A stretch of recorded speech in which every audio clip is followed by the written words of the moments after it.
Scrappy Peeps, Suzanna here today for SpiegelMom Scraps, and I'm sharing with you a layout I created for a collaboration with Bramble. I am using some of the perspectives that they sent for a collaboration that we did this past weekend, and if you shop at SpiegelMom Scraps for sequins or other fun things and you use the code Suzanna15, you can save 15%. So each of us as designers were sent some different perspectives, and what perspectives are is they're basically acrylics that are cut into shapes, and I happen to have these borders. So Jody sent me these borders especially because she thought of me and my kids in swimming, and honestly they were absolutely perfect. So what I'm doing here is I'm just laying down some clear gesso as a background for my page. I knew I wanted to use some acrylic paint, and I knew that the perspectives were going to be along that vertical. I always have to think about horizontal and vertical, so that the perspectives were going to be along the vertical of that page going horizontally, and so that's why there is just gesso there, because that's where I knew I was going to do the acrylic. Because I knew I was working in that rectangular space, I actually wanted a square picture just to provide perspective to the page, and I wanted to put some white tissue paper behind the picture just to add sort of a whimsy sort of feel and to break up the border of the photo so that it wasn't quite as rigid as a normal photo border is against that acrylic there, and give the acrylic that water feel because the boys are in the water in a swimming pool. So I messed up the first piece of tissue because this particular tissue, and I forgot about it, doesn't rip very well. So you see me do it twice. And my initial plan, you can see there's a bunch of stuff on my desk, was to use actually some shimmers from the SpiegelMom Scraps store. However, this ended up being really light, and it ended up being more of a green turquoise than a blue turquoise, and I wanted more of the blue turquoise. So I decided, I'm going to move on. I knew I wanted to use that 4x6 card from Feed Your Craft, which is why I went with that color, because it's the same color in there, but it just, you didn't really notice it, and it didn't pop the picture, so that's why I just covered it all with the turquoise, and you can actually see some of that sort of more greener color underneath, and it's absolutely fine. So I just took a palette knife and squirted on some turquoise, and off to town I went. I wanted some splatter effects because the boys are in the water, and so I just used some Heidi Shine and just put some splatter of color there, and again just to give a little bit of variety. The interesting thing about this layout is it ends up becoming a monochromatic layout, a monochromatic turquoise layout, which is funny because I've also recently done a mixed media monochromatic turquoise layout. Apparently turquoise is my jam lately. So it just happens to have happened out that way.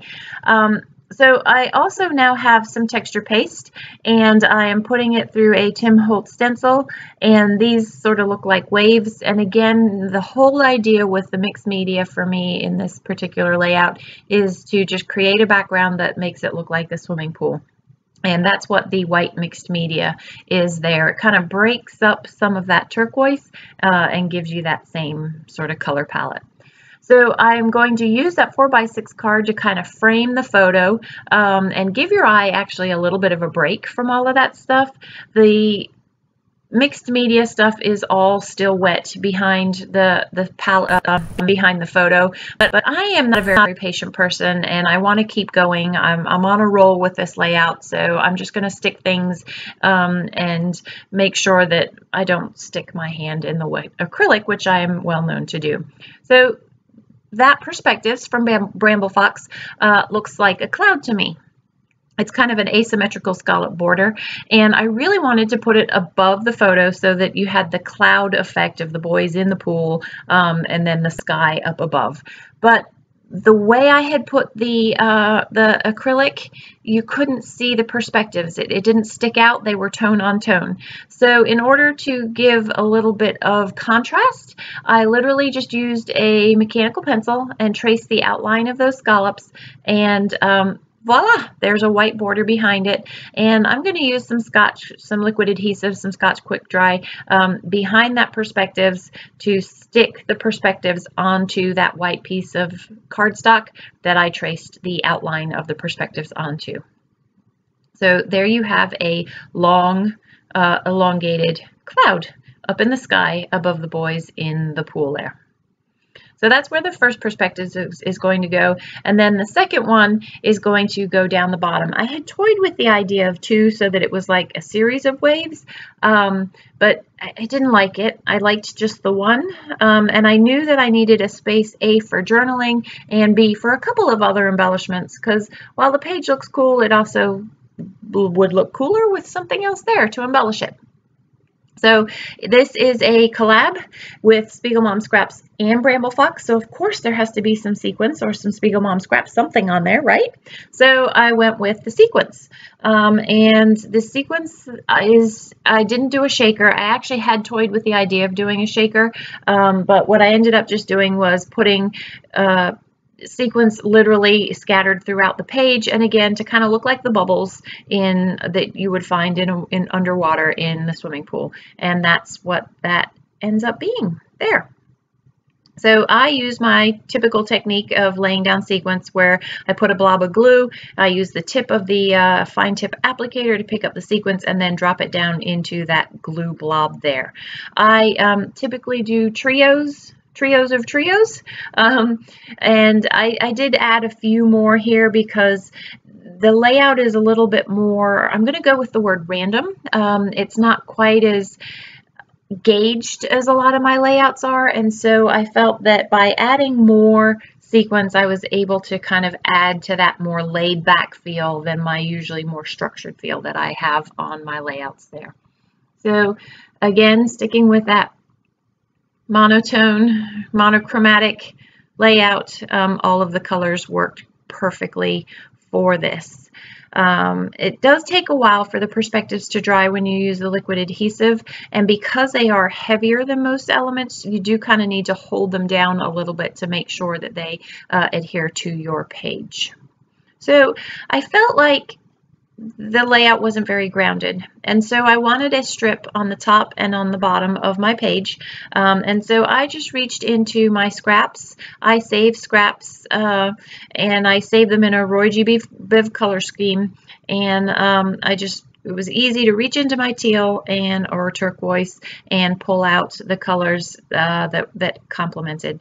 These are print and cut files that come with the Feed Your Craft kit that I bought. And I happened to have a turquoise that matched perfectly, and so I wanted a label to just, again, I didn't want just that strip floating there, and it wasn't floating because it's grounded, but I just didn't want that random strip. I needed it to tie into the layout, and so by putting the label there and then the other half of the label, I was kind of able to tie it into the layout and give it some purpose. It felt a little structured compared to my unstructured layout, so I'm going to take a little bit of washi, rip that, and again just for that sort of less rigid feel, and put that down before I stick this ticket.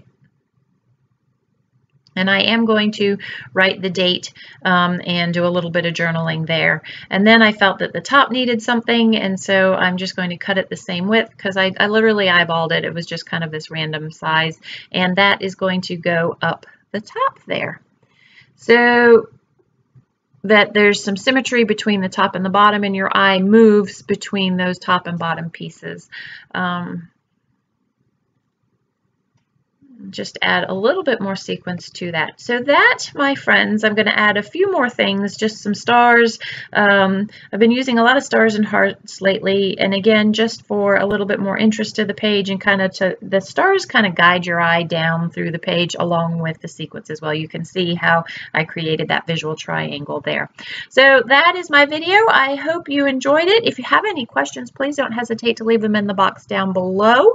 I thank you for joining me today. I hope you were inspired to give some perspectives a try from Bramble Fox and check out these new sequence mixes from SpiegelMom Scraps. I hope you're doing well. Thanks for stopping in today. Take care.